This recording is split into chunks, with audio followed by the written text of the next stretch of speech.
Hello everyone, welcome to our YouTube channel that is chemistry Sarathi. तो जनाब स्वागत है आप सभी का हमारे इस वीडियो में।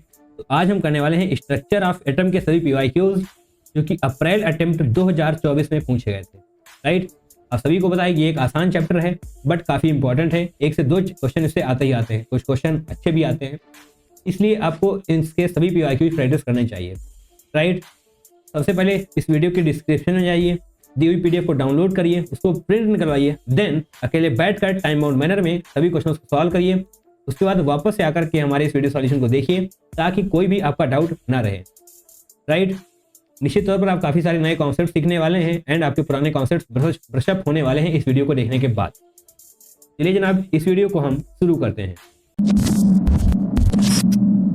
क्वेश्चन नंबर 1 क्या है? 4 अप्रैल शिफ्ट 1 में पूछा गया था, the de Broglie wavelength of an electron in the fourth orbit is। तो आपको फोर्थ ऑर्बिट बता दी गई है, de Broglie wavelength आपसे पूछी गई है। तो क्या जनाब ऐसा कुछ फॉर्मूला आपने पढ़ा है? 2 pi r n equal to n lambda. यहाँ पर एन क्या है? ऑर्बिट नंबर, राइट, और आर एन बोले तो रेडियस, राइट। तो 2 पाई को एज इट इज रखिए, आर एन यानी कि रेडियस का फॉर्मूला क्या होता है? R equal to a nought n square by z, ये फॉर्मूला होता है जनाब। इसको यहाँ पर लिखिए, a nought n square by z. Great, कोई दिक्कत नहीं होनी चाहिए, n lambda as it is. अब जनाब आपको बताया गया है फोर्थ ऑर्बिट यानी कि एन इक्वल टू 4 होने वाला है, तो एन इक्वल टू 4 भी लिख दीजिए। ए नॉट एन इक्वल टू 4 यानी कि 16 आने वाला है, राइट। 4 का स्क्वायर 16, तो आप 16 डायरेक्ट ही लिख लें। जेड मतलब एटॉमिक नंबर, किसका है जनाब? यहाँ पर atomic number de Broglie wavelength of an electron यानी कि 1 ही होने वाला है, हाइड्रोजन एटम होगा यहाँ पर, right. N equal to 4 lambda, सही है, कोई दिक्कतें तो नहीं चल रही जीवन में। अब इसको हम लैम्डा निकालना था हमको, तो 4 16, तो 4 बचेगा यहाँ पर। और अब हम लेकर आएंगे अपना येलो पेन, राइट। अब जनाब लैम्डा इक्वल टू क्या हो जाने वाला है? 2 pi a nought into 4, that means 8 pi a nought हो जाने वाला है लैम्डा। पाई ए नॉट पहले से ही दिया हुआ है, पाई ए नॉट पहले से ही दिया हुआ है, तो आपको यहाँ पर लिखना था 8, राइट, करेक्ट, कोई दिक्कत नहीं होनी चाहिए। ये फॉर्मूला अगर आपको आता है तो इस क्वेश्चन में कुछ भी ऐसा नहीं है जो आपको परेशान कर सके, राइट।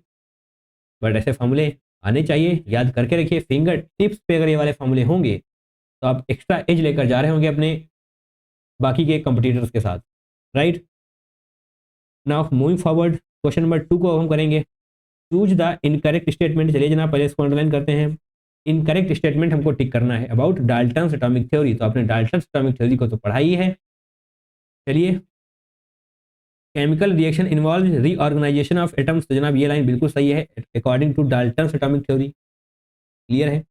आगे आइए, matter consist of individual atoms, बिल्कुल सही, matter consist of indivisible atoms, yes.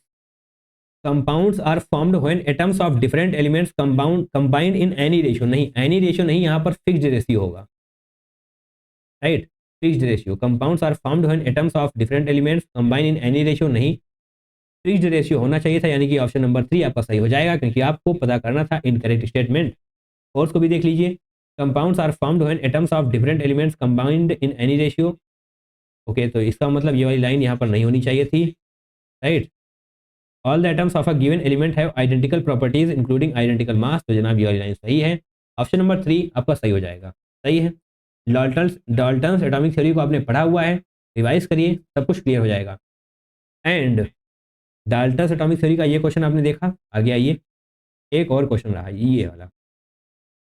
Questions repeat होते हैं बट थोड़ा सा चेंज करे जाएंगे obviously. A B C D E, यहाँ पर 4 स्टेटमेंट दिए गए हैं एंड आपसे यहाँ पर पूछा गया कितने स्टेटमेंट सही हैं, सॉरी कितने स्टेटमेंट सही है पूछा गया है या फिर इनकरेक्ट पूछा गया है?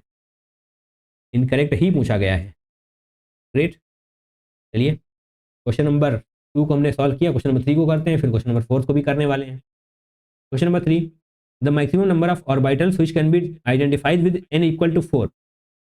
ओके, तो आपसे पूछा गया है maximum number of orbitals n equal to 4 के साथ क्या होगा। तो जनाब n इक्वल टू 4 के साथ क्या होने वाला है? 4s 4p 4d and 4f। कुछ और होता है? नहीं होता है। 4s 4p 4d 4f, यानी कि 4 इसका करेक्ट आंसर हो जाएगा। अगर n इक्वल टू 3 होता तो क्या होता? वो वाला क्वेश्चन तो सॉल्व हो चुका है, बट अगर n इक्वल टू 3 होता तो क्या होता, 3s 3p 3d, बस 3f नहीं होता है, 4f 5f सिर्फ इतना होता है, 4f 5f।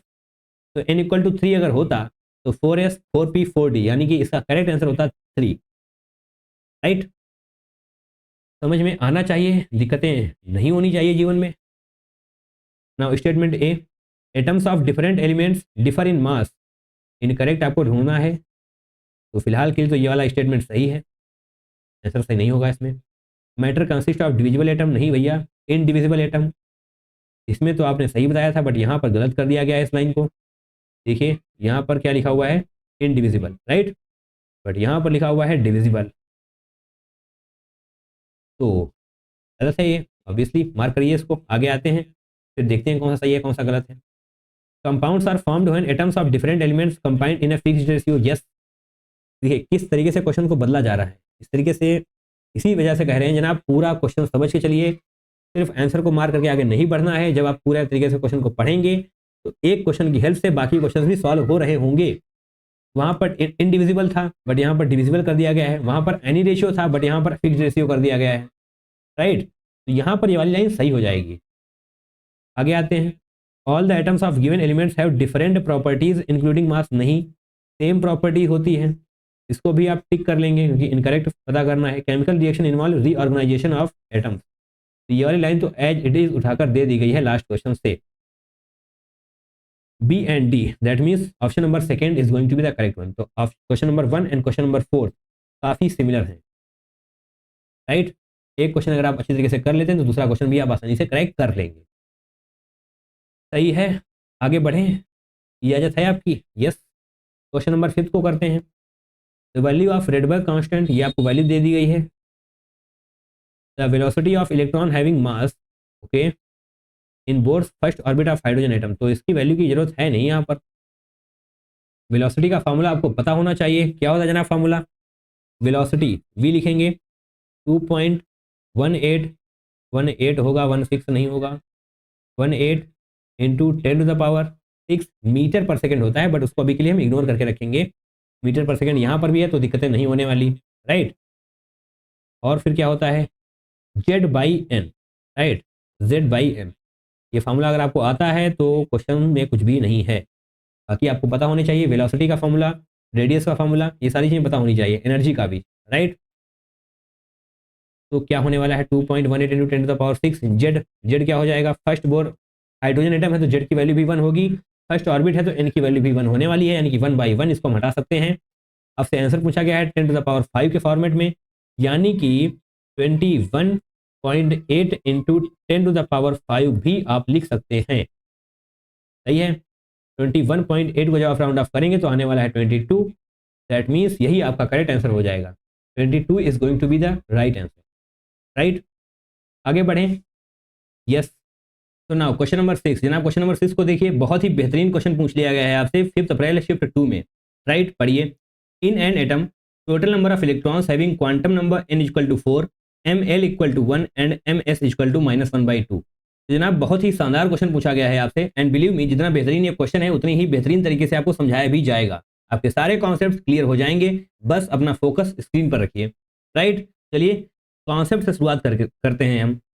आपसे पूछा गया है क्वांटम नंबर, तो पहली बात तो आपको ये क्लियर होना चाहिए क्वांटम नंबर्स क्या होते हैं। तो यहाँ पर हम सबसे पहले n डिफाइन करने वाले हैं, थोड़ी सी स्पेस हमको ज़्यादा चाहिए इसलिए हम यहाँ से शुरू करते हैं। देखिए बहुत ही बेहतरीन क्वेश्चन है एंड बेहतरीन तरीके से बताया भी जाएगा। n इक्वल टू क्या होता है, n क्या होता है, प्रिंसिपल क्वांटम नंबर। चलिए जनाब यहाँ पर हम लिख देते हैं principal quantum number, right. Principal quantum को थोड़ा हम शॉर्ट में लिखेंगे क्वांटम नंबर, एंड इससे हमें क्या पता चलता है, इससे हमें जनाब पता चलता है शेल, राइट, या फिर हम बोले energy level, right, energy level और shell of electron in atom, right. इनका मतलब यही होता है, समझते जाइए, n l m 4 होते हैं, अभी बताते हैं कैसे होते हैं। n equal to principal quantum number, energy level और shell of electron in atom, इससे आप ये पता करते हैं, ओके। अब बात करी जाए l की, तो ये क्या है, azimuthal quantum number, azimuthal quantum number. थोड़ा सा पेशेंस बना के रखिए, सब कुछ क्लियर हो जाएगा, परेशान नहीं होना है बिल्कुल भी। एजीमुथल क्वांटम नंबर, इससे आपको क्या पता चलता है, इससे जनाब हमको पता चलता है shape of the orbital, right, shape of the orbital. N principal quantum number से हमको पता चलता है एनर्जी लेवल, एंड एल से पता चलता है हमको shape of the orbital. And L किस पर डिपेंड करता है जनाब? इसकी डिपेंडेंसी एन पर होती है, तो इसकी पॉसिबल वैल्यूज भी आपको पता होनी चाहिए। पॉसिबल वैल्यूज जनाब क्या होने वाली हैं इसकी? 0 to n-1, 0 to n-1, right, ये पॉसिबल वैल्यूज हैं एल की। सिंपल है, अगर कोई कंफ्यूजन है तो रुके रहिए, जो कुछ भी बताया जा रहा है उसको समझते जाइए, सारे डॉट्स लास्ट में आपके कनेक्ट कर दिए जाएंगे, परेशान बिल्कुल भी नहीं होना है। अब बात करते हैं एम एल की, राइट, एम एल और एक होता है एम एस, राइट। तो एम एल को हम बोलते हैं magnetic quantum number, magnetic quantum number, right. और ये डिस्क्राइब करता है orientation of orbital in space. Orientation, इससे आप पता कर सकते हैं ओरिएंटेशन के बारे में, orientation of orbital in space, right, सही है, इन स्पेस। और जनाब इसकी वैल्यूज क्या होती हैं? -L to L, sorry -L to +L, ऐसा याद रखिए, आसानी रहेगी। इससे आपको पता चलता है orientation of orbital in space. Okay, that's great. And इसकी पॉसिबल वैल्यूज क्या होंगी? पॉसिबल वैल्यूज क्या होने वाली हैं? ऐसे रहने देते हैं हम, -L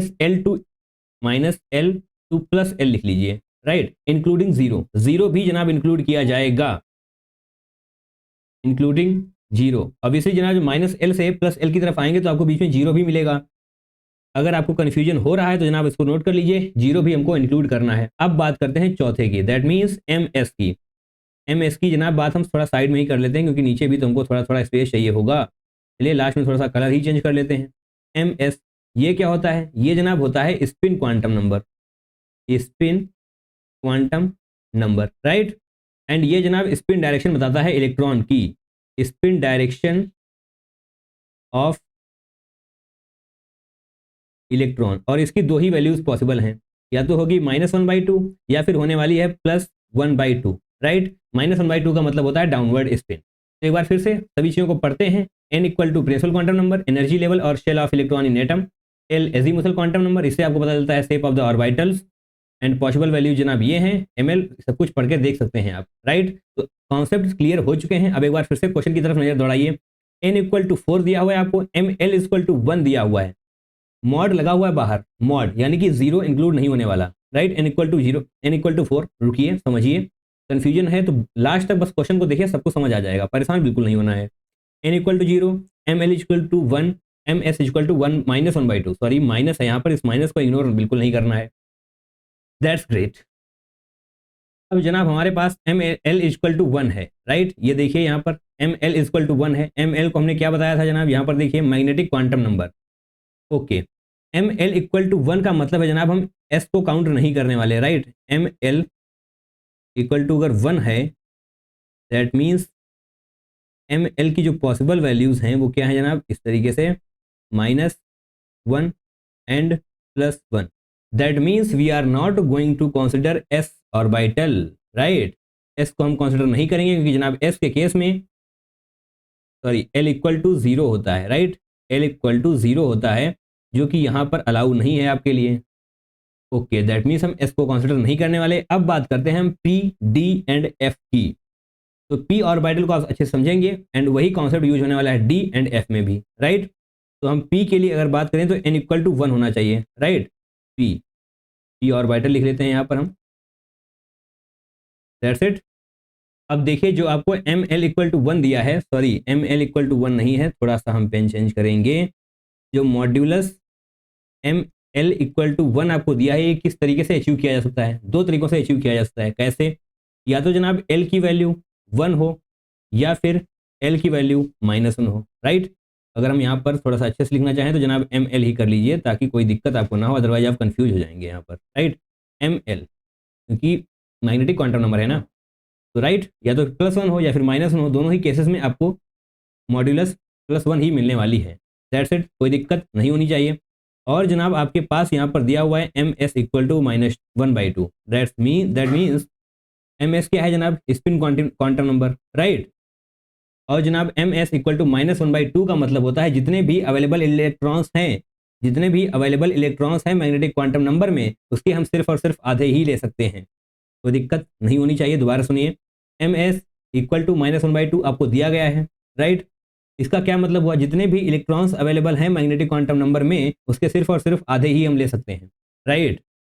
क्योंकि जनाब हर ऑर्बिटल में 2 इलेक्ट्रॉन्स होते हैं with different spin, that means एक होता है -1/2 के साथ, एक होता है +1/2 के साथ। उनमें से आपको सिर्फ एक ही लेना है, -1/2 वाला। इसलिए मैग्नेटिक क्वांटम नंबर में जितने भी इलेक्ट्रॉन होंगे वो सभी आधे हो जाने वाले हैं, राइट, उनके आधे ही होने वाले हैं। तो जब आप अच्छे से कैलकुलेट करेंगे तो आपको p ऑर्बिटल में 2 इलेक्ट्रॉन्स मिलने वाले हैं, राइट। p ऑर्बिटल में आपको 2 इलेक्ट्रॉन्स मिलने वाले हैं, d में भी आपको 2 मिलने वाले हैं, f में भी आपको 2 मिलने वाले हैं। एंड सेम ही कॉन्सेप्ट है जो हमने p में बताया, वही जनाब d एंड f में भी लगेगा। आपसे पूछा गया था the total number of electrons, that means 6 electrons हो जाएंगे टोटल। एंड ऑब्वियसली आपको पहले ही बताया जा चुका है कि s ऑर्बिटल में कोई भी इलेक्ट्रॉन नहीं होंगे, क्योंकि जनाब s के केस में l इक्वल टू 0 होता है, that means ml equal to 0 हो जाने वाला है। सिंपल। पी डी एफ के केस में 2 इलेक्ट्रॉन है, तीनों का सम करेंगे तो ऑब्वियसली आपको 6 निकल कर आने वाला है। एंड यहाँ पर आप 6 लिख देंगे। करेक्ट। थोड़ा सा अच्छा क्वेश्चन है, हो सकता है आपको समझने में दिक्कतें हुई हों, बट दोबारा से देखेंगे, थोड़ा सा और समझने का प्रयास करेंगे तो डेफिनेटली आपको सब कुछ समझ में आने वाला है, राइट। बढ़िया है, आगे बढ़ें जनाब, पढ़ना चाहिए हमको आगे, राइट। ये सारी चीज़ें आप देख लीजिएगा। अगर आप एक बार रिवीजन कर लेते हैं, 2 से 3 बार क्वेश्चंस को प्रैक्टिस करते हैं, तो डेफिनेटली आपको ये समझ में आना चाहिए। Now moving forward, question number 7, 6 April shift 1 का जनाब ये क्वेश्चन है। Frequency of the de Broglie wave of electron in Bohr's first orbit of hydrogen atom is. Okay, तो आपसे फ्रीक्वेंसी पूछी गई है Bohr's first orbit hydrogen atom की, that means z equal to 1 हो जाने वाला है एंड यहाँ पर n इक्वल टू 1 हो जाने वाला है, that's great. R H Rydberg constant आपको ये दिया गया है, प्लैंक्स कांस्टेंट की जो वैल्यू दी गई है इसी को यूज करना है, खुद का दिमाग नहीं चलाना है। थोड़ा सा अगर हम यहाँ पर सफाई कर लें तो हम कैलकुलेशन कर पाएंगे ऑब्वियसली, राइट। कौन से फार्मूले का यूज किया जाए जनाब, बचपन से आप ये वाला फार्मूला पढ़ते आ ही रहे हैं, lambda equal to h/p। h/p होता है ना, p को हम ओपन कर सकते हैं mv से, राइट। h/p, p का मतलब क्या होता है, मोमेंटम। मोमेंटम के बारे में आपको पता है कि m equal to v, m into v भी इसको लिखा जा सकता है, राइट, दैट्स गुड। तो क्या है जनाब, h equal lambda equal to h/mv। आपको फ्रीक्वेंसी लेकर आनी है, तो फ्रीक्वेंसी कैसे लेकर आएंगे, आपको फ्रीक्वेंसी का फार्मूला पता है क्या। फ्रीक्वेंसी को हम डिनोट करने वाले हैं न्यू से, राइट, बट हम यहाँ पर फ्रीक्वेंसी ही लिखते हैं क्योंकि जनाब अदरवाइज आप वी से कंफ्यूज हो जाएंगे, तो कंफ्यूज बिल्कुल नहीं होना है। फ्रीक्वेंसी को लिख लेते हैं यहाँ पर। फ्रीक्वेंसी क्या होती है, c by lambda. C by lambda, आपने ये वाला फार्मूला पढ़ा होगा, energy equal to h c by lambda, और साथ में आपने एक और फार्मूला पढ़ा होगा, energy equal to h nu. ये जनाब h nu, nu means frequency, ये फ्रीक्वेंसी सी बाई लैम्डा से ही रिप्लेस होती है, राइट, क्लियर है। That means frequency equal to क्या है, सी बाई लैम्डा। सी का मतलब स्पीड, नीचे लैम्डा, लैम्डा ऑब्वियसली सिंपल है। ओके, इतना तो क्लियर हो चुका है। अब जनाब क्या करना है, हमको फ्रीक्वेंसी लेकर आनी है किसी भी हालत में। दैट मीन्स अगर हम क्या कर दें, सी बाई लैम्डा, ओके, तो ये वाली वी को हम ऊपर ले जाते हैं इस तरीके से। बहुत ही ध्यान से देखना, थोड़ा सा मैनिपुलेशन चलने वाला है यहाँ पर। लैम्डा को नीचे लेकर आइए, एम को इस तरफ ले जाइए, राइट, एम को इस तरफ ले जाएंगे, एच बाई लैम्डा वी ये आ जाने वाला है, राइट। अब जनाब एक v से ऊपर मल्टीप्लाई करते हैं, एक v से नीचे मल्टीप्लाई करते हैं, उसके पहले पेन चेंज कर लेते हैं ताकि आपको दिखाई भी दे। v वेलोसिटी ही है यहाँ पर, एक v से जब नीचे मल्टीप्लाई करेंगे तो जनाब वेलोसिटी स्क्वायर हो जाने वाला है। अब ध्यान से सुनिए, फ्रीक्वेंसी का मतलब c बाई लैम्डा था, c का मतलब था स्पीड ऑफ लाइट, बट आप वेलोसिटी भी ले सकते हैं, उसी हिसाब से लैम्डा एंड फ्रीक्वेंसी पर फर्क पड़ जाएगा। बट फ्रीक्वेंसी का फॉर्मूला क्या होने वाला है, स्पीड बाई लैम्डा। तो v बाई लैम्डा को आप फ्रीक्वेंसी से रिप्लेस कर सकते हैं जनाब, करिए करिए। h बाई क्या होने वाला है, v बाई लैम्डा होना चाहिए, दैट मीन्स एच एफ कर सकते हैं आप, फ्रीक्वेंसी नीचे आ जाने वाला है वी स्क्वायर, राइट, कोई दिक्कत। एच को हम थोड़ा सा अच्छे तरीके से लिखते हैं इस तरीके से, h into frequency divide by v square. बहुत ध्यान से देखते हुए जाना है हमको, एक बार फिर से आगे बढ़ते हैं। ओके, फ्रीक्वेंसी को अगर आप इस तरफ ले आएंगे तो फ्रीक्वेंसी आपको निकालनी है, दैट मीन्स फ्रीक्वेंसी को यहीं पर रखिए, m we square by h. Okay, तो यहाँ पर हम लिख रहे हैं ऊपर फ्रीक्वेंसी क्या आने वाली है, m we square divide by H। अब फिर से हम थोड़ा सा मैनिपुलेशन करने वाले हैं, इसलिए हम फिर से थोड़ा सा पेन चेंज करेंगे, राइट, ताकि आपको सब कुछ दिखाई भी दे। एक बार 2 से मल्टीप्लाई करिए, एक बार 2 से डिवाइड करिए, ठीक है, 2 से मल्टीप्लाई किया जाएगा, 2 से डिवाइड किया जाएगा, इक्वेशन पर कोई भी फर्क नहीं पड़ेगा। बट एक बार फिर से ध्यान से देखिए, M we square by two, ओहो, M we square by two को ही तो हम बोलते हैं R H, that means Rydberg constant. तो दिक्कत नहीं होनी चाहिए। M we square by two अगर आपने कर लिया है तो 2/h बचेगा, and M we square by two क्या बन जाएगा, आर एच। तो जनाब आर एच यहां पर लिख दीजिए। ये हमने कैसे किया ये आपको समझ में आना चाहिए, अगर नहीं आया है तो रुकिए, थोड़ा सा हम इसको बताते हैं। देखिए हमने क्या किया है, हमने m we square by two जो हमने व्हाइट वाले बॉक्स के अंदर किया है, उसी को हमने आर एच से रिप्लेस किया है, जो आप कर सकते हैं, right. Half M we square Rydberg constant ही होता है जनाब। तो इसको हटा दिया जाए, यस हटा दिया जाए, क्योंकि आपको समझ में तो आ ही चुका है। ओके, तो बस अब आपको सिर्फ और सिर्फ वैल्यूज पुट करनी है, आप आसानी से आंसर तक पहुंच जाएंगे। फ्रीक्वेंसी तो आप निकाल ही रहे हैं, यहाँ पर फ्रीक्वेंसी लिख कर रखिए। 2 इंटू आर एच की वैल्यू क्या है, 2.18 इंटू 10⁻−18, ओके, डिवाइड बाई क्या हो जाएगा, एच की वैल्यू क्या है जनाब यहाँ पर 6.6 इंटू 10⁻−34। एंड जब आप इसको एक्यूरेटली सॉल्व करने वाले हैं तो आपको मिलने वाला है 6 ये मिल जाने वाला है आपको, इंटू 10⁻13 भी आपको मिलेगा। 10⁻13 आपको ऑलरेडी यहाँ पर लिखा हुआ दिखाई दे रहा है, तो इस खाली जगह में आपको लिखना था 661 इस तरीके से, एंड यही आपका करेक्ट आंसर हो जाने वाला है। तो जनाब ये फार्मूला मैनिपुलेट करना अगर आपको आता है तो डेफिनेटली आप इस क्वेश्चन को क्रैक कर सकते हैं। प्रेशर बिल्कुल मत लीजिएगा अपने ऊपर, घबराना बिल्कुल भी नहीं है, शांत बैठना है, काम एंड कंपोज रहेंगे तो डेफिनेटली इस क्वेश्चन को क्रैक किया जा सकता है एग्जाम में भी, राइट। बट जल्दी बिल्कुल नहीं करनी है। अगर जो एच की वैल्यू आप जनरली पढ़ते हैं 6.626, अगर आपने वो ले लिया 6.626, अगर आपने ले ली एच की वैल्यू, तो यहाँ पर आपको मिल जाने वाला है 658, एंड जैसे ही आप 658 यहाँ पर लिखेंगे तो आपको -1 मिलने वाला है। इसलिए जो भी वैल्यू आपको दी जाए उसी का यूज करना है, राइट। खुद का दिमाग फालतू में नहीं चलाना है, जितना चलाने को बोला जाए जनाब उतना ही चलाना है, जब क्वेश्चन को क्रैक करना हो तभी चलाना है, ओके। अगर वैल्यूज दी गई हैं तो उनको यूज भी करिए। एक बार फिर से थोड़ा सा रिवाइज करा दें हम आपको, lambda equal to h by m v, आपने फॉर्मूला पढ़ा हुआ है, एम को हम यहीं पर रोक के रखेंगे, राइट। उसके बाद ऑब्वियसली ये सारी चीज मैनिपुलेट आप कर सकते हैं, वी से मल्टीप्लाई करेंगे, वी से डिवाइड करेंगे तो इक्वेशन में फर्क नहीं पड़ेगा, बट जो हमको चाहिए वो मिल जाएगा, राइट। फ्रीक्वेंसी हमको चाहिए था तो डेफिनेटली हम फ्रीक्वेंसी यहाँ से निकाल कर बाहर कर लेंगे, एंड बाकी चीज़ों को मैनिपुलेट करना तो आपको आएगा ही आएगा। दोबारा से देखिए, सब कुछ समझ में आ जाने वाला है। Moving further now question number 8, 6 April shift 2 का जनाब ये क्वेश्चन है, बहुत ही अच्छा क्वेश्चन है जनाब ये, राइट।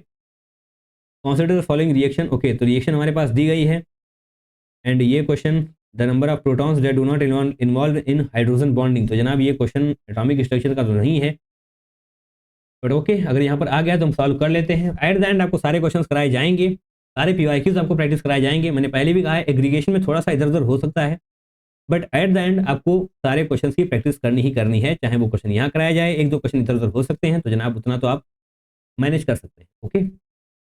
चलिए, NiS plus HNO3 plus HCl gives out A plus NO plus S plus H2O, that's great, right. तो जब आप इस इक्वेशन को कंप्लीट करने वाले हैं, NiS plus HNO3 plus HCl की जब रिएक्शन करवाने वाले हैं, तो यहाँ पर A की जगह पर जनाब मिल जाएगा आपको NiCl2, right. NO plus sulphur plus पानी तो आपको लिखा ही लिखा है, अच्छी बात है। एंड A की जब रिएक्शन यानी कि NiCl2 की रिएक्शन जब आप करवाने वाले हैं NH4OH, और ये क्या है जनाब, ये क्या है पता होना चाहिए आपको, डाइमिथाइल ग्लाइऑक्सिम, ओके। तो यहाँ पर क्या है, बी प्रोडक्ट बनने वाला है, बी प्रोडक्ट NH4Cl H2O, तो यहाँ पर जनाब बनने वाला है NiCmG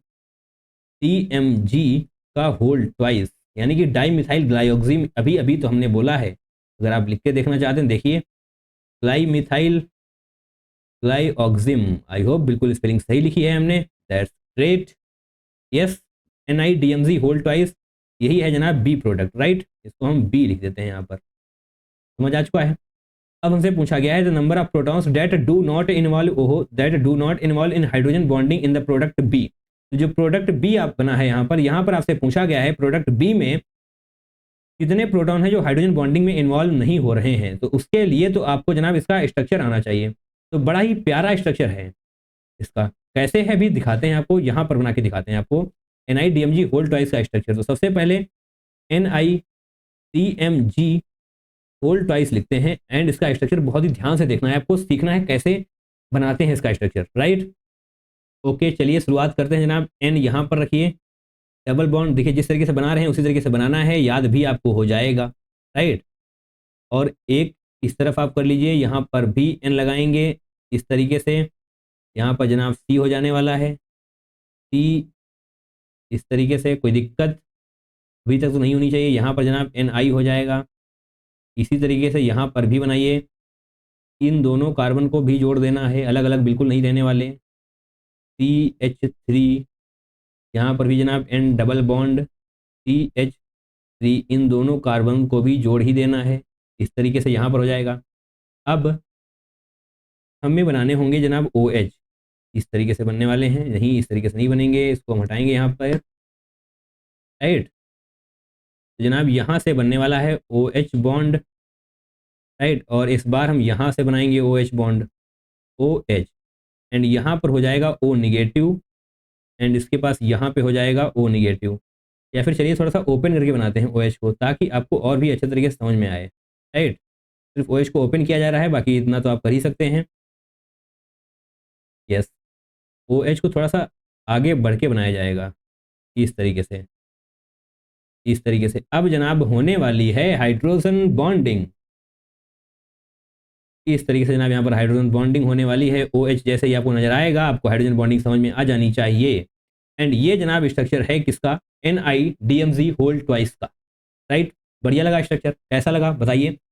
आसान है, आपको पहली बार में जब आप देखेंगे तो आपको लगेगा ओहो ये कैसे सीखा जा सकता है, बट जैसे ही आप ड्रॉ करते जाएंगे आपको समझ में आ जाएगा कि स्ट्रक्चर कैसे बनाए जाते हैं। सही है। तो दिक्कत अभी आपसे क्या पूछा गया था, the number of protons that do not involve in hydrogen bonding. Yes, जब आप इसकी काउंटिंग करेंगे तो आपको निकल कर आने वाला है 12, राइट। तो इसका करेक्ट आंसर जो हो जाएगा वो हो जाएगा 12। अच्छी बात है। आई थिंक ये केमिकल बॉन्डिंग का क्वेश्चन है, बट डेफिनेटली आप इसको सॉल्व कर सकते हैं, क्योंकि आपने तो अभी तक तो पूरा सिलेबस कंप्लीट कर ही लिया होगा, राइट। एक आध क्वेश्चन इधर उधर हो सकते हैं जनाब, उतना ध्यान नहीं देना इन चीज़ों पे। ओके सही है। ओके चलिए जनाब आगे बढ़ते हैं। Now moving forward, question number 9 करते हैं। 6 अप्रैल शिफ्ट 2 में पूछा गया था for hydrogen atom. Okay hydrogen atom है, energy of an electron in first excited state. First excited state का मतलब होता है n इक्वल टू 2, ना कि 1। First excited state n equal to 2, second excited state n equal to 3। सही है। Okay तो आपको एनर्जी दे दी गई है, kinetic energy of the same electron of hydrogen atom is x electron volt. तो अगर आपको एनर्जी ना भी दी जाती तब भी काम चल सकता था, क्योंकि आपसे पूछी गई है काइनेटिक एनर्जी। देखिए यहाँ पर हम सॉल्व करने वाले हैं, राइट। काइनेटिक एनर्जी आपको फॉर्मूला आना चाहिए, क्या होता है 13.6 into z square by n square electron volt. Atomic structure के फॉर्मूले फिंगर टिप्स पे होंगे तो क्वेश्चंस फटाफट सॉल्व होंगे, पक्का है जनाब, क्वेश्चंस फटाफट सॉल्व होने वाले हैं। चलिए -13.6 तो एज इट इज रहेगा, जेड इक्वल टू 1 हो जाने वाला है क्योंकि जनाब हाइड्रोजन एटम है, एन इक्वल टू 2 है तो डेफिनेटली 2 स्क्वायर, दैट मीन्स 4 आ जाने वाला है। 4 आ जाने वाला है तो यहाँ पर क्या आ जाएगा 3.4 इलेक्ट्रॉन वोल्ट आ जाने वाली है kinetic energy. Kinetic energy 3.4 electron volt आ जाने वाली है। आपसे कहा गया है 10 टू द पावर -1 के फॉर्मेट में लिखने के लिए, इसलिए आपको यहाँ पर ऐसे करना पड़ेगा। डेफिनेटली 34 इस खाली जगह में आ जाएगा, राइट। तो ये क्वेश्चन बेहद ही आसान है, डायरेक्ट फॉर्मूले में पूछा गया है, आपको बिल्कुल भी कंफ्यूज भी नहीं कराया गया है। सिर्फ इतना पता होना चाहिए था कि फर्स्ट एक्साइटेड स्टेट का मतलब होता है n इक्वल टू 2। अगर आपको इतना सा आता था तो डेफिनेटली क्वेश्चन 10 सेकेंड में ही क्रैक हो जाएगा, राइट। आगे बढ़ा जाए, डेफिनेटली बढ़ा जाएगा आगे। क्वेश्चन नंबर 10 करेंगे अब हम। 8 अप्रैल शिफ्ट 1 में पूछा गया था। ओहो ये तो आ गया ग्राफ, भैया देख के डर लग गया। ग्राफ देखने में आपको डर लगेगा, बट काम कंपोज रहिए, बहुत आसान क्वेश्चन है। बिलीव मी, अभी तक आपने जितने भी क्वेश्चंस करे हैं ना, सबसे आसान क्वेश्चन है ये। कैसे है इतना तो आपको पता ही है कि यहाँ से यहाँ तक की डिस्टेंस को हम बोलते हैं लैम्डा, पता है ना। जब एक साइकिल कंप्लीट हो जाता है उसी को हम लैम्डा बोलते हैं, सही है। आपको डिस्टेंस दी गई है यहाँ से यहाँ तक की, दैट मीन्स 1.5 पिकोमीटर आपको दिया गया है। अभी आपको इतना तो पता होना चाहिए कि ये है 1/4 डिस्टेंस, 1/4 ये हो चुकी है, 1/4 ये हो जाएगी, 1/4 यहाँ तक होने वाली है, यहाँ तक 1/4 यहाँ तक होगी, 1/4 यहाँ तक होगी, यानी कि 1.5 पिकोमीटर को अगर आप 4 से मल्टीप्लाई कर देते हैं तो आपको लैम्डा मिल जाता है, राइट। लैम्डा इक्वल टू क्या होने वाला है, 1.5 है, ऑब्वियसली इसको जब आप 4 से मल्टीप्लाई कर देंगे तो क्या आने वाला है, 6 पिकोमीटर आ जाएगा लैम्डा। लैम्डा की वैल्यू क्या आ चुकी है, 6 पिकोमीटर, राइट। कोई दिक्कत, आसान है। आसानी से अगर आप डायग्राम को देखेंगे, समझने का प्रयास करेंगे तो डेफिनेटली समझ में भी आएगा। आपसे पूछा गया है the frequency of the wave, आपसे फ्रीक्वेंसी पूछी गई है, तो बताइए जनाब फ्रीक्वेंसी क्या होता है। अभी भी आप पढ़ के आए हैं, फ्रीक्वेंसी इक्वल टू होता है c by lambda, right. c बोले तो speed of light, that means 3 × 10⁸ and lambda की वैल्यू 6 पिकोमीटर है। पहले हम वैल्यूज देख लेते हैं किस वैल्यू में आपको कहा गया है। ओके, x × 10⁻19 है। चलिए जनाब 19, कोई दिक्कत नहीं होनी चाहिए। ओके, तो दैट मीन्स 6 × 10⁻−12 होगा। एसआई यूनिट में ही रखना पड़ेगा हमको, मीटर ऊपर भी हो जाएगा, ठीक है। पिकोमीटर ऊपर जाने वाला है जनाब, तो कितना हो जाएगा, 12 8 20 हो जाने वाला है। ओके, तो 1/2 × 10⁻20 हो जाएगा। आपसे पूछा गया है 10⁻19 में, दैट मीन्स 10/2 × 10⁻19। तो जब आप इसको सॉल्व करेंगे तो आपको 5 निकल कर आने वाला है, सही है। 5 × 10⁻19 करेक्ट आंसर हो जाएगा, तो इसका मतलब x की वैल्यू यहाँ पर 5 हो जाएगी। तो जो क्वेश्चन आपको बहुत टफ लग रहा था वो क्वेश्चन बहुत ही ज़्यादा आसान है, क्योंकि जनाब डायग्राम देखिए, आसानी से आप, ये तो पता ही होता है सभी को कि एक साइकिल जब कंप्लीट होती है उसी को हम बोलते हैं लैम्डा। 1/4 डिस्टेंस भी आपको पहली नज़र में समझ में आ जाएगी। तो जब 1/4 डिस्टेंस है, इसको जब आप 4 से मल्टीप्लाई करेंगे तो कंप्लीट लैम्डा की वैल्यू आपको मिलने वाली है। फ्रीक्वेंसी का ये फॉर्मूला पूरी दुनिया को पता है, c बाई लैम्डा होता है। बाकी आप आसानी से सॉल्व कर पाएंगे। तो डेफिनेटली ये बहुत ही आसान क्वेश्चन है, अगर आपको ग्राफ समझ में आता है तो। काम कंपोज रहिए, अच्छा पेपर जाएगा जनाब, believe me. Moving forward, question number 19, 8 अप्रैल शिफ्ट 2 में पूछा गया है।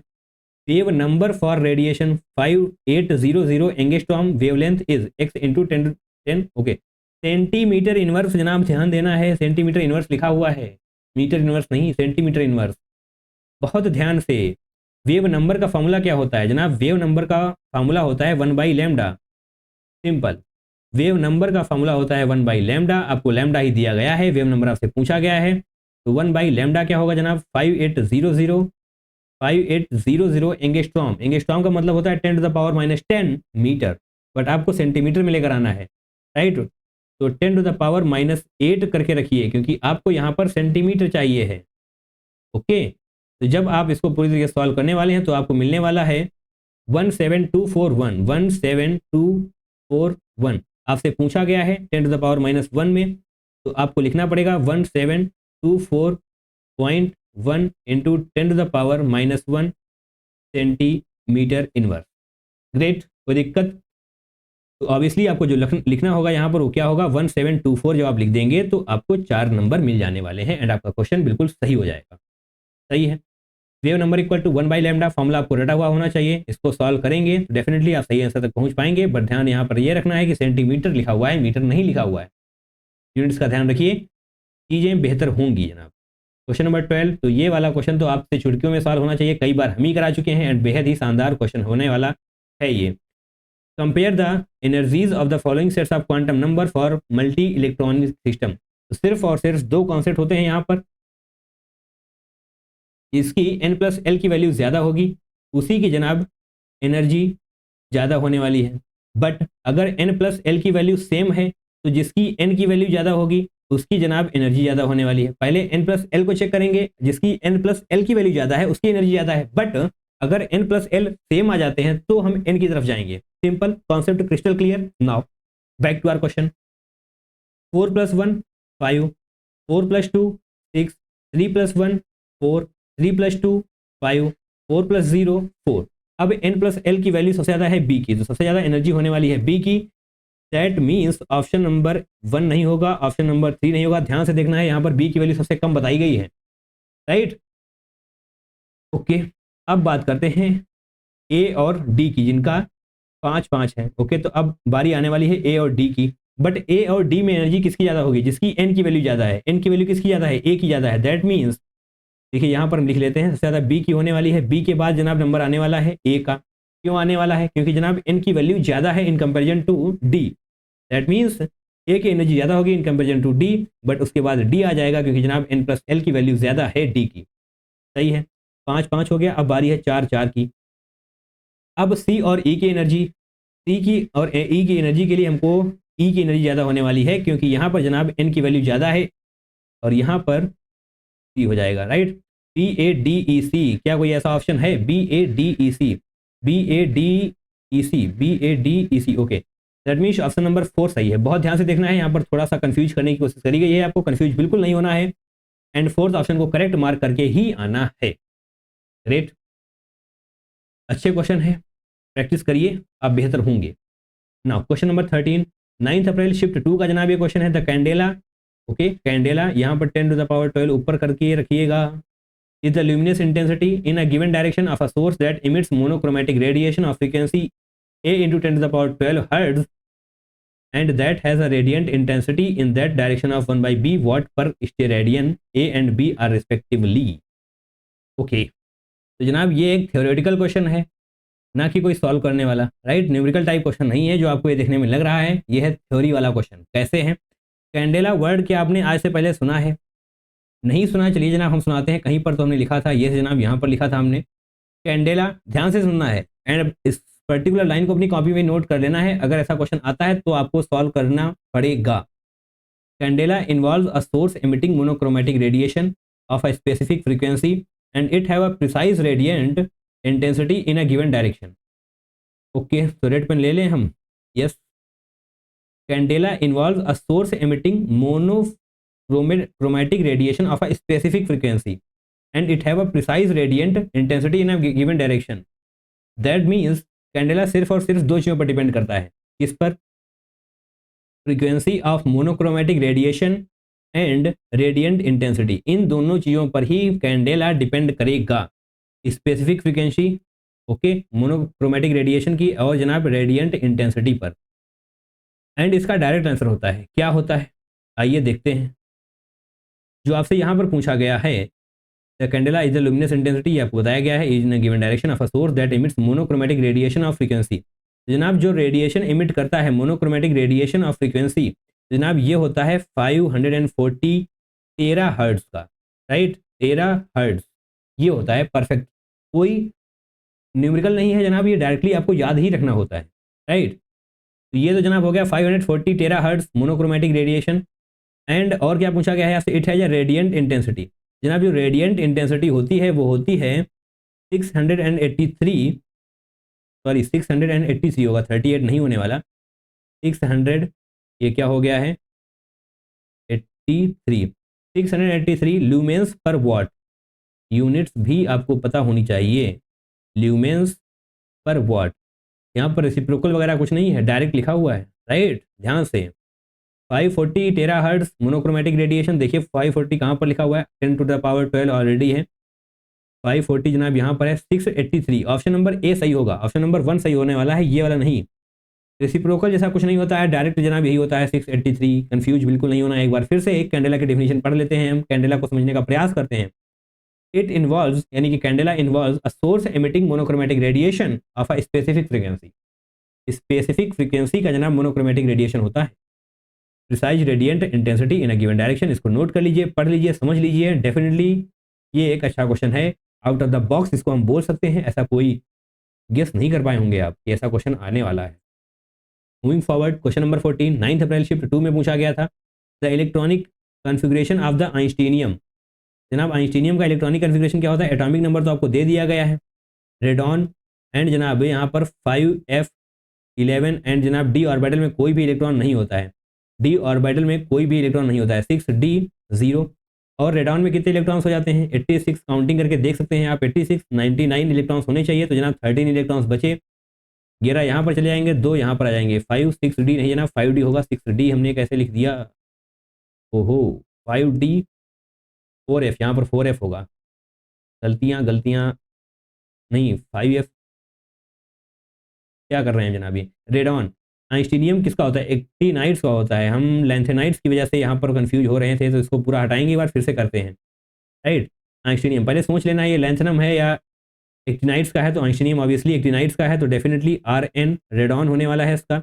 86 इलेक्ट्रॉन्स यहाँ पर चले जाएंगे, 99 दैट मीन्स 5f11 होने वाला है, और जनाब 6d0 होने वाला है, यानी कि हम सही लिख रहे थे, कोई दिक्कत वहाँ पर थी नहीं। तो ये होने वाला है इलेक्ट्रॉनिक कन्फिग्रेशन जो आपसे यहाँ पर पूछा गया था। तो जनाब कौन सा ऑप्शन सही होने वाला है, 5f11 6d0, 5f11 चाहिए हमको, 6d0 7s2, that's means option number 3 आपका सही हो जाएगा। हालांकि ये क्वेश्चन एटॉमिक स्ट्रक्चर का नहीं है, हम जानते हैं जनाब डी एंड एफ ब्लॉक का है, और जैसा कि हमने आपसे कहा है कि एक आध क्वेश्चन इधर उधर हो सकते हैं, एट द एंड आपको सारे क्वेश्चन प्रैक्टिस करने ही करने हैं। राइट, कोई दिक्कत नहीं होनी चाहिए। डी एंड एफ ब्लॉक की अगर इलेक्ट्रॉनिक कन्फिग्रेशन आप याद नहीं कर रहे हैं तो जनाब जीवन में समस्या है, याद कर लीजिए, कोई दिक्कत नहीं होने वाली, 4 से 8 नंबर आपके पक्के हो जाएंगे। ओके, आगे बढ़ते हैं, क्वेश्चन नंबर 15 को करते हैं। 9 अप्रैल शिफ्ट 2 में पूछा गया था। ये तो जनाब बेहद ही आसान क्वेश्चन है, यहाँ पर एलिमेंट्स दिए हुए हैं, एंड एलिमेंट भी कोई बहुत ज़्यादा टफ नहीं है। इलेक्ट्रॉनिक कन्फिग्रेशन आपसे पूछी गई है। नाइट्रोजन का एटॉमिक नंबर क्या होता है 7, सल्फर का क्या होता है 17, चलिए इससे ही आप कर लेंगे। नाइट्रोजन का जनाब क्या होता है 7 होता है, तो 1s2 2s2 2p3 होना चाहिए, है क्या कोई ऐसा 1s2 2s2 2p3। ओके, तो हीलियम को ही 1s2 लिखा गया है, 2s2 2p3, that means third one यहाँ पर आपका सही हो जाने वाला है। सही है।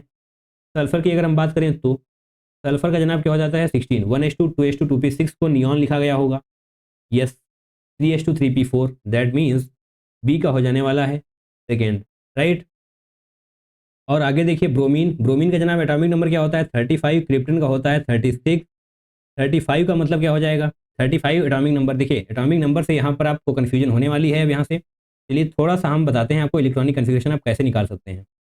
ब्रोमीन ऑब्वियसली पता है कि ये हेलोजन में आता है, ओके, यानी कि फ्लोरीन क्लोरीन ब्रोमीन, इतना तो समझ में आता है जनाब। थोड़ी सी मॉडर्न पीरियोडिक टेबल यहाँ पर बनाने का प्रयास करेंगे, पूरी नहीं बनाने वाले ऑब्वियसली। क्लोरीन का एटॉमिक नंबर क्या होता है सभी को पता है, क्या होता है ऑक्सीजन। दोबारा से देखिए, hydrogen helium lithium beryllium boron carbon nitrogen oxygen fluorine, fluorine का क्या होता है 9, इसलिए यहाँ पर हम शॉर्ट में लिखते हैं 9। फ्लोरीन के बाद होता है नियॉन, नियॉन का क्या होता है 10, 10 प्लस 8 18, 18 हो जाने वाला है यहाँ पर, ओके, 18 प्लस 18 36, एंड यही होता है क्रिप्टन, और यहाँ पर जनाब हो जाएगा आर्गन। राइट, ये सारी चीज़ें पता होनी चाहिए किस तरीके से हम यहाँ पर आए हैं। आपको हेलोजन सॉरी ये जो जीरो ग्रुप होता है इसके एटॉमिक नंबर्स आपको याद होने चाहिए, कैसे 2 8 18 36, इस तरीके से आपको नीचे आते हुए जाना है। कैसे होता है 2 8 नहीं जनाब 10 होगा, प्लस 8 करते हैं ना आप, प्लस 8 करने वाले हैं, तो प्लस 8 2 8, उसके बाद जनाब हो जाने वाला है 18, देन 36, देन 54, देन 86। इस तरीके से अगर आप ये सारी चीज़ें आपको याद होंगी तो आप ऑब्वियसली मॉडर्न पीरियोडिक टेबल को ड्रॉ कर पाएंगे, बना पाएंगे। ठीक है, इतना तो बन चुका है। ब्रोमीन की जनाब क्या थी 35, सही बनाया हमने, ब्रोमीन का एटॉमिक नंबर 35 होगा ऑब्वियसली, 35 लिखा हुआ है। क्लोरीन का 17 हो जाने वाला है। अब जनाब ध्यान से देखिए, अगर आपको ब्रोमीन लिखना है ना, अगर आपको ब्रोमीन लिखना है दैट मीन्स आपको ऑर्गन चाहिए। ऑर्गन कहाँ पर है, यहाँ पर है, बस ऑर्गन यहाँ पर है, ओके, और कहाँ पर है जनाब, यहाँ पर भी है, आसान हो गया। ऑर्गन के पास 18 इलेक्ट्रॉन हो चुके हैं, 18 इलेक्ट्रॉन ऑर्गन में जा चुके हैं, अब बचे हैं 17 इलेक्ट्रॉन। 17 इलेक्ट्रॉन ब्रोमीन की बात कर रहे हैं अभी हम, 17 इलेक्ट्रॉन कहाँ पर जाएंगे 3d10 4s2 4p5, that means option number 1 हो जाएगा। एंड डी को देखिए 4 6 हो जाएंगे, यानी कि एक इलेक्ट्रॉन और बढ़ा है, तो डेफिनेटली वो पी ऑर्बिटल में ही जाने वाला है, दैट मीन्स फोर्थ 1 यहाँ पर हो जाएगा। तो बहुत ही आसान क्वेश्चन था ये, आप ऑब्वियसली 1 मिनट के अंदर इसको क्रैक कर सकते हैं। मार्क कर लीजिए 3214, 3214, ओके, ऑप्शन नंबर 1 ही सही हो जाएगा। कोई दिक्कत है ना, बहुत ही आसान क्वेश्चन है, ऐसे क्वेश्चंस गलती बिल्कुल भी नहीं होनी चाहिए। +4 देने के लिए ही ऐसे क्वेश्चंस एग्जाम में आते हैं, एंड आपको छोड़ने या गलत बिल्कुल भी नहीं करने। क्वेश्चन नंबर 16 करते हैं, लास्ट क्वेश्चन है हमारे आज के इस सेशन का। Based on Heisenberg uncertainty principle, ओहो पता है क्या आपको इसके बारे में, the uncertainty in velocity of the electron to be found within an atomic nucleus of diameter 10⁻⁻15 metre is, okay, mass of electron आपको दिया गया है, प्लैंक्स कांस्टेंट जो दिया गया है वही यूज करना है, पाई की वैल्यू जो दी गई है वही यूज करनी है। बहुत ही अच्छी बात है जनाब। हाइजेनबर्ग अनसर्टेनिटी प्रिंसिपल के बारे में आपको क्या ये पता है, delta x into delta p equal to होता है h/4 पाई। डेल्टा पी क्या है जनाब यहाँ पर मोमेंटम, इसको ओपन कर लीजिए, डेल्टा एक्स को एज इट इज रखिए, मोमेंटम को जनाब मास्क करते हैं and delta we that means velocity. And आपसे पूछा क्या गया है, आपसे क्या पूछा गया है जनाब, based on Heisenberg the uncertainty in the velocity, यानी कि अनसर्टेनिटी इन द वेलोसिटी आपसे पूछी गई है। तो आपको यहाँ पर डेल्टा वी को रोक कर रखना पड़ेगा, h/4 लिखिए, इंटू करते हैं डेल्टा एक्स जनाब नीचे आ जाने वाला है 1 डेल्टा एक्स हो जाएगा, इंटू एम भी यहाँ पर आ जाने वाला है, एम का मतलब है जनाब मास ऑफ इलेक्ट्रॉन।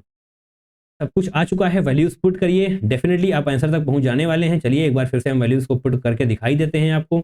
इस तरीके से नीचे आएंगे, h/4 एच की वैल्यू जनाब क्या है 6.626 into 10⁻⁻34 divided by 4 into pi, जो पाई की वैल्यू है जनाब उसी को यूज करना है, 3.14 अप्रॉक्सीमेशन नहीं चलाना है यहाँ पर, इंटू 1/डेल्टा एक्स की वैल्यू क्या दी हुई है 10⁻−15 metre, 10⁻−15 metre. Okay, m mass of electron क्या होता है 9.1 इंटू 10⁻−31 kg, 9.1 इंटू 10⁻−31 kg, 31 है जनाब यहाँ पर ये।